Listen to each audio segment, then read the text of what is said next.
Army basketball versus McGill, Wednesday, January 2nd, 1924. As reported in the January 12th, 1924 pointer, Christmas leave had hardly ended when Army encountered her first Canadian court foe, McGill University of Montreal, Canadian intercollegiate champions.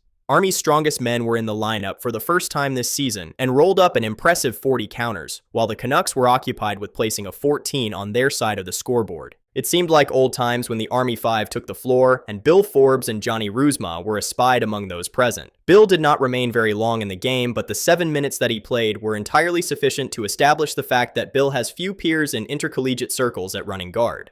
As for Johnny Ruzma, he is still the same crackerjack basketeer that he was last season. Not much more praise can be given a basketball player.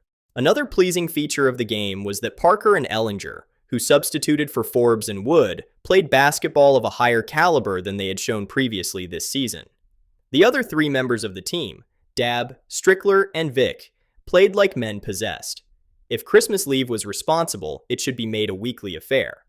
Though the Army outplayed the visitors by far in the final period, Army's banner half was the first. The team was working like a well-oiled and high-class machine which totaled basket after basket. At one time, such was its efficiency that within 50 seconds, 4 field goals were made. The Canadians displayed no offensive. They were too busy trying to hold down the rising tide of Army points. Mendelssohn, their star forward, found himself against a Tartar in the person of Strickler and went through the first half without scoring a field goal. When the first 20 minutes were finished, the score was 20-4. In the second half, the Army defense let down slightly. The offensive of the Cadets, however, suffered no let-up at all. Vichuls and Ruzma again caging 3 field goals each, while Parker repeated his 2 of the first period. In an effort to halt this successful offense, the McGill coach made numerous substitutions. But the final score of 40-14 shows how ineffective these efforts were. As it was for the visitors, Mendelssohn at forward and Hilton at guard played excellent basketball until an excess of personal fouls removed Mendelssohn from the game in the second half.